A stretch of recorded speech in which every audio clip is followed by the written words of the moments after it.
Pagpatak ng alas 4 na madaling araw, ay bumangon na si Yumi upang mamalengke ng kanyang lulutuin para sa kanilang maliit na karinderya. Agad na nga ito nagtungo sa lamesa upang magtimpla ng kape bago magtungo ng palengke. Nilingon pa niya ang kapatid na mahimbing na natutulog sa mahabang upuan sa kanilang maliit na sala. Batid niyang hating gabi na ito nakauwi.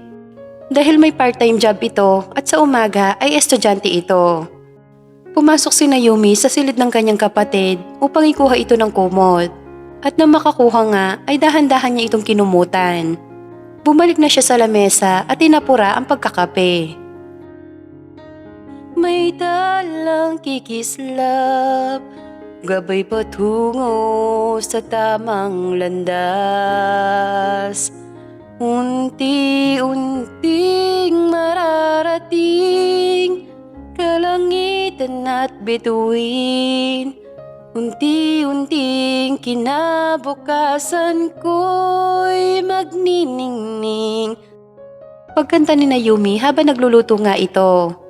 Hawak ngayon, tibay ng damdamin. Wow! Kaya naman ang sarap ng luto mo kasi kinakantahan mo eh. Pagpuri sa kanya ng kaibigan na si Eric. Abay syempre, o-order ka na? Tanong niya rito. Hindi may ulam kami. Tugon ng kaibigan niya. Ganon? Bakit ka nandito? Wala. Para mambuiset? Grabe naman to. Hindi ba pwedeng nadaan lang? Tugon ng kaibigan niya. Asus, ang sabihin mo para sumilay.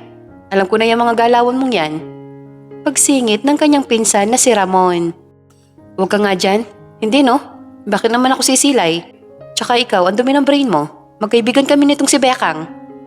Oo nga naman, Rams. Tsaka never ako magkakagusto sa mokong na to. Ew, over my dead body. Martin tugon ni Yumi sa kanyang pinsan. Arte nito? Crush mo nga ako ng mga bata tayo eh. Saad ng kaibigan. Dahilan para manlaki ang mga mata ni Yumi. Abay, saan ka humuhugot ng kakapalan ng face ha? Ako may gusto sa'yo noon? Kilabutan ka nga sa mga sinasabi mo dyan? Bakit namumula at lumalaki ang butas ng ilong mo kung hindi totoo? Pwede ba? Lumayas ka na? At baka malasin ang araw ko ngayon. Tsupe, alis. Yabang nito? Hindi yan. Baka swertihin ka mo kasi swerte ako eh. Alis na sabi eh. Good morning po, Tita Sandra. Yung anak niyo po, pinapaalis ako. O-order pa naman sana ako ng chop suey. Saad ni Eric sa nanay ni Yumi. Bakit mo naman pinapaalis, anak? Nandito na po pala kayo, Nay. Naku, Nay, huwag po kayo maniwala dyan kay Berto. Hindi yan ang order ng chop suey. Nambubwisit lang po yan kahit tanungin niyo pa itong si Rams. Ngumiti lang si Ramon at ipinagpatuloy ang paghihiwa ng mga gulay. Bakit hindi mo ako ginising? Sinolo mo na naman ang trabaho. Saad ng kanyang ina. Okay lang po yun, Nay. Tsaka nandito naman po si Ramon. Balikan ko na lang po yung order ko. Ani ni Eric sa nanay ni Yumi. Kahit huwag ka nang bumalik, kutong lupa. Sumusungit ka lalo, naglilihi ka ba? Pangaasar ni Eric sa kaibigan. Che, alis. Eto na, alis na. Huwag mo akong mamiss ha? Mukha mo. Para talaga kayong asot pusa ni Eric Miguel, no? Baka mamaya niyan, kayo pa magkatuluyan. Saad ng kanyang ina pagkaalis ni Eric. Naku, Nay, malabo po yan. Kaibigan ko lang po si Eric. Tapos na nga po pala to, Nay. Ang next ko naman po is adobong manok. Ako na dyan, anak. Nakalimutan ko palang sabihin sa'yo na tumawag si Jovan. Ano pong sabi? Naghahanap daw yung amo niya ng cook. Baka daw gusto mo. Malaki daw yung sweldo. Gusto ko sana, Nay. Pero paano tong karinderya? Kaya ko na to, anak. Ako nang bahala dito. Sigurado po ba kayo? Oo naman. Bakit hindi mo subukan? Para makapag-ipon ka ng pang-college mo. Alam ko matagal mo nang gustong pumalik sa pag-aaral. Baka ito na yung sagot, anak. Nag-iimpake na si Yumi ng kanyang mga damit at mga gamit na dadalhin sa trabaho. Kahit hindi niya alam kung anong ugali na magiging amo, ay tinanggap na niya ito at ngayon nga ang araw ng kanyang simula. Mag-iingat ka doon, anak. Kapag hindi mo kinakaya ang trabaho, huwag ka mahiyang magpaalam sa kanila. Wika ng kanyang ina at tumulong na rin ito sa paglalagay ng mga damit ni Yumi sa maleta. Opo, Nay, tsaka huwag ka mag-alala. Kung trabaho lang naman, kaya rebels ko yun. Pero kung masama ugali na magiging amo ko, doon ko talaga sila lalayasan. Hindi na rin ako nagtanong kay Kuya Jovan ng mga ugali nila. Kasi baka sabihin niya mabait para mapapayag lang ako. Mainam nang ako makatuklas noon. Tugon nito sa ina. Tama anak, mahirap tayo, pero hindi tayo nagpapaapi. Of course, Nay. Di magiba family kaya tayo, kaya hindi nila tayo magigiba. Sabay tawa ng mga ito. Loko ka talaga. Si tatay po pala, gising na? Oo, kanina pa. Baka nasa likod. Alam nun, naaalis ka. Alam mo naman yon, ayaw niya nagkikitang nag-i-empake ka. Kaya nga po kahirap tuloy umalis kapag ganon. Sa totoo nga, ayaw niyang pumayag na magtrabaho ka. Kinausap ko lang siya na kailangan mo magtrabaho para makaipon sa pag-aaral mo. Dahil kinukulang ang kinikita sa karinderya para sa maintenance niya at sa mga gastusin dito sa bahay. Anak, pasensya na ha? Kami dapat ng mga magulang mo ang sumusuporta para makabalik ka sa pag-aaral. Pero ikaw tong kailangan magtrabaho para makapag-ipon. Mangiyak-ngiyak ng wika nito. Nay naman, aalis na nga lang ako, pinapaiyak mo pa ako. Naintindihan ko naman po yun Tsaka mas importante po ang buhay ng tatay. Tutulong din po ako sa mga pambili ng gamot niya, ha? Hindi na anak, sa'yo lahat ng susweldohin mo. Kaya ko na ang mga gamot ng tatay mo. Hindi po nay, tutulong pa rin ako. Tsaka ito tumayo at yumakap sa ina. Sigurado ka anak? Baka hindi ka makaipon. Kayang-kaya ko po yan. Kayo na po magsabi kay Natalie ha? Hindi ko na po siya gigisingin. Puyat na naman yun Kaya nga anak isa pa yun baka magkasakit na rin yun sa kasipagan. Huwag naman sana. Tsaka wala kayong magagawa. Masisipag ang mga anak nyo Huli nga nitong niyakap ang ina tsaka nagtungo sa likuran ng bahay para makapagpaalam sa kanyang ama. Tay, alis na ho ako. Ngunit hindi siya nilingon nito. Tatay, wag na magdrama dyan. Sabay lapit nito sa harapan ng kanyang ama. Wala bang babay dyan? Aalis ng panganay mo, ho? Dito ka na lang kasi, anak. Huwag ka nang umalis. Kasalanan ko to Kung hindi ako nagkasakit, di sana ako pa rin na magtatrabaho at hindi mo na kailangan magtrabaho para makapag-aral. Huwag niyo po sisihin ang sarili mo, tay.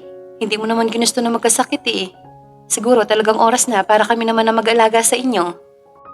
Ang tagal mo din sa ibang bansa para lang mabuhay mo kami at mapag-aral. Smile ka na po, huwag ka na malungkot. 2 beses naman ang day off ko sa isang buwan. Mag-iingat ka doon, ha? Opo, tay, promise. Sabay taas ng kanang kamay nito at bahagyang yumuko para mayakap ang ama. Na-stroke ang tatay nito habang nasa trabaho noon sa Saudi. Kaya simula noon ay naghirap na sila dahil halos lahat ng naipundar nito ay naibenta at naisangla para sa pagpapagamot niya. Nanlaki ang mga mata nito nang makita ang mansyon ng mga De La Vega. Dito ba, Kuya Joven? Oo, Naomi. Dito nga. Gaya ng sabi ko sa'yo kanina, mababait ang mga amo natin. Tsaka on time sila magpasweldo. Grabe, ang laki ha? Siguro sobrang pagod ng mga tagalinis dyan. Hindi naman gaano kasi 3 naman sila. Tsaka yung taas, 2 kwarto lang ang nililinis doon. Sarado kasi yung isa. Hindi ko nga rin alam kung bakit Wala nakakaalam kung bakit ayaw ipalinis yon o kahit ang buksan man lang. Hala, kinakabahan naman ako, kuya. What if may bangkay pala doon? Bigla namang natawa ito. Sira, bakit naman lalagyan ng bangkay doon? Ikaw kung ano-anong iniisip mo, tinatakot mo lang ang sarili mo. Si Sir Franco, nakita ko minsan doon. Pero sinara din niya yung pinto, kaya hindi ko alam kung anong meron sa kwarto na yon.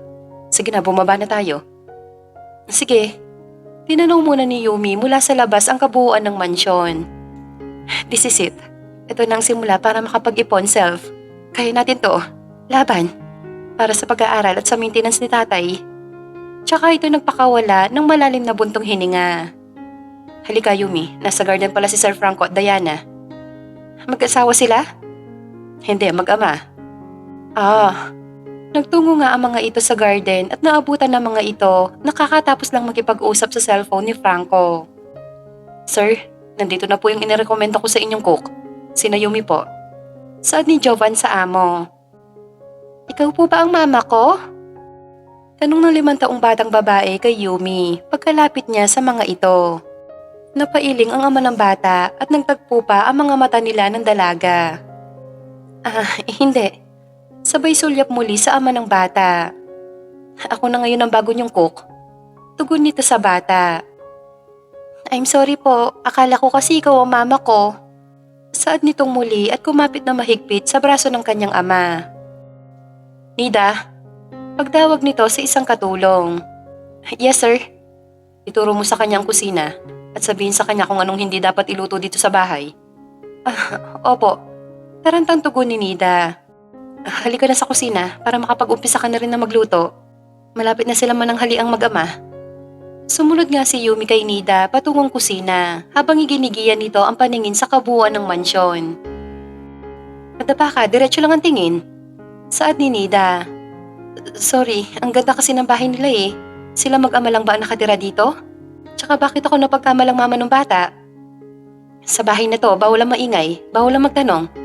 Tugon ni Nida sa dalaga. Fokus sa trabaho. Dagdag pa nito. Pero paano ko sila makikilala kung hindi ako magtatanong? Shh! Sinabing tumahimik eh. Bakit bawal mag-ingay? May natutulog ba? Sinabing ipiko mo ang bibig mo eh. Ako lang magsasalita, okay? Eh di okay. Inis na tugon ni Yumi. Binalingan pa nga siya ng masamang tingin ni Nida, kaya agad na lang itong umiwas ng tingin. Dito sa kusina, lahat pwede mong gamitin sa pagluluto mo. Ang hindi nila kinakain ay paksiw na isda. Kahit ano pang isda yan, ayaw nila.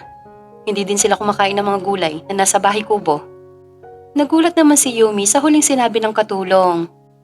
Teka, ano-ano nga bang gulay na nasa bahay kubo? Ibig mo sabihin pati bawang sibuyas at luya hindi sila gumagamit? Siyempre gumagamit, tandaan mo ha, never ka magluluto ng pagkain na nasa bahay kubo. Okay, copy. Ibang klase ang mga tao dito, hindi kumakain ng gulay na nasa bahay kubo? Kaporma naman pala. Bulong nito sa sarili. Hindi na kwento ni Kuya Jovan sa akin ng bagay na yan ah. Siyempre driver lang naman yon, hindi cook. Pero yung sa atin pwede kahit ano. Nakahinga ito ng maluwag dahil makakakain naman pala niya ang mga gusto niyang ulam. So paano, kaya mo nang gamitin ng mga panluto dito, di ba? Maiwan na kita, may tatapusin pa ako sa labas. Sige, pero paano kapag may itatanong ako, kanino ako magtatanong? Babalik ako pagkatapos ko sa labas. Yung dalawa kasi day off nila ngayon eh. Ganun ba? Oo, sige na, maiwan na kita. Ayusin mo ha, sarapan mo ang luto mo. Maselan si Sir Franco sa ulam. Hindi tuloy alam ng dalaga kung ano ang iluluto nito. Hindi naman na siya makapagtanong kay Nida dahil agad na itong umalis. Bahala na si Darna kung anong may iluto ko. Wika nito sa sarili at naghanap na ng pwede niyang iluto na nasa kusina. Bulalo at fried chicken nga ang naisipang iluto ni Yumi. Kaya naman agad nitong inihanda ang pressure cooker at kinuha sa freezer ang laman ng baka. Inihanda na rin nito ang mga gulay gaya ng repolyo, pechay bagyo, saging na saba at patatas na gagamitin sa iluluto niyang bulalo. At hiniwa sa 3 ang 2 pirasong sweet corn. Kumakanta nga ito habang inahalo ang kanyang iniluluto. Sabay lingon sa pintuan ng kusina. Napahinto ito at napanganga na makita ang amo na nakasandal sa pintuan habang seryoso ang tingin sa kanya. Sir, andyan po pala kayo. Nahihiyang saad ni Yumi. Anong niluto mo? Matagal pa ba? Bulalo po sir. Tapos ano pa? Fried chicken po. Okay, mahilig si Diana dyan. Palihim ngang napangiti si Yumi dahil mukhang nagustuhan ng amo niya ang naisipan niyang iluto. Bakit ka pala kumakanta habang nagluluto? Sorry sir ha. Ganito po talaga ako pag nagluluto eh. Naniniwala po kasi ako na kapag masayang nagluluto, mas sumasarap po. Naniniwala ka talaga dyan? Opo naman. Okay, but next time, pagkihinaan ng boses mo, hindi din kasi maganda sa tenga ang boses mo. Nakaramdam tuloy ng hiya ang dalaga dahil sa sinabi ng kanyang amo. Ay, hindi po ba? Sila nanay at tatay kasi, gandang-ganda sa boses ko eh. Sila yon, hindi ako. Tsaka ito umalis. Grabe naman mamahiya yun. Eh di siya na maganda ang boses. Baka mas pangit pa boses niya kaysa sa akin eh. Bulong nito sa sarili at nakasimangot na itinuloy ang pagluluto. Sunod nga niyang iniluto ay ang fried chicken na para sa 5 taong bata. At pagkatapos nga ay inihahin na niya ito. Tinulungan siya ni Nida sa paghahain. 3 plato lang? Pag-uusisa ni Naomi kay Nida. Oo, bakit parang nagulat ka? Hindi naman. Akala ko marami sila dito kasi ang laki ng bahay eh. Tsaka marami yung inuluto kong bulalo. Hindi naman yan problema. Kasi kung anong pagkain nila, basta may natira, pwede nating ulamin. Ganun ba? Oo nga. Galit agad? Bakit ba ang sungit mo? Hindi mo pa ba sweldo? Oh, huwag kang ganyan magsalita sa akin. Hindi tayo close. Sabay irap nito. Magkakasama tayo dito na matagal, kaya dapat maging close tayo. Tsaka mukhang magkaedad lang naman tayo eh. Yun eh, kung magtatagal ka. Oo yan, ilang taon ka na ba? 22. Tugon ni Nida. Oh, mas matanda pa pala ako sa'yo eh. 23 na ako. Tinatanong? Sungit talaga. Siguro wala kang jowa. Meron, LQ nga lang. Kaya pala. Ayusin niyo yan bago pa kayo tuluyang magkalabuan. Ikaw din, mukhang mahal na mahal mo pa naman siya. Anong alam mo sa pagmamahal? Nagkajowa ka na ba? Hindi pa. Nababasa ko lang sa Wattpad. Ewan ko sa'yo. Mabuti pa tawagin mo na ang mag-ama. Ako tatawagin ko si Sir Francis. Sige. Nasaan pala sila? Nasa garden pa ba? Oo. Tinawagan na niya ang mag-ama at agad naman tumayo ang mga ito. Ano pong ulam? Tanong ni Diana. Bulalo tapos fried chicken. Sabi ng daddy mo, paborito mo yon, tama ba? Yes po. Inalalayan nga ni Naomi ang bata papasok sa loob ng bahay. Nakaupo na nga doon ang bunsong kapatid ni Franco na si Francis. Hey, kuya. Hi, pamangkin ko maganda? Let's eat. Nauna na ang Tito Francis ha? Okay lang po yon, Tito Dada. Tugon ni Diana sa kanyang amain. Ang sarap ng bulalo ha? Para kung kumakain sa mamahaling restaurant. Papuri ni Francis sa luto ni Yumi. Siya po ang nagluto niyan, Tito Dada. Sabay turo nito kay Yumi. Siya daw po ang bago nating cook. Napatingin naman si Francis kay Naomi. Ikaw pala. Sabay kindat nito. Ganda ng cook natin ngayon ah. Umayos ka, Francis. Saad ni Franco sa kapatid. Nagsasabi lang ako ng totoo. Akala ko nga po siyang mami ko eh. Saad naman ni Diana. Pareho natahimik ang magkapatid at kapwa napatingin ang mga ito kay Naomi. Napayuko naman ang dalaga, sabay hatak sa kanya ni Nida patungo sa kusina. Bakit mo ako hinatak? Hoy, ikaw ha? Mag-iingat ka kay Sir Francis. Saad nito sa dalaga. Ha? Bakit? Nangangain ba yun ng tao? Huwag kang ang pilosopo. Hindi tayo close. Pero paalalahanan pa rin kita. Mag-iingat ka sa kanya. Rapist ba? Hindi, basta mag-iingat ka. Huwag mo sasabihin na hindi kita binalaan, ha? Nakaramdam tuloy ng kaba si Naomi dahil sa sinabing yun ni Nida sa kanya. Si Sir Franco, istrikto lang yan pero mabait yan. Prangka din minsan. Alam mo, sa tingin ko nga, kasi sinabihan ba naman ako next time na hinaan ko ang boses ko kapag kumakanta kasi hindi daw maganda ang boses ko. Alam mo bang sikat na singer si Sir Franco? Uy, seryoso? Sikat siya? Bakit hindi ko siya kilala? Malay ko sa'yo. Taga saang planeta ka ba?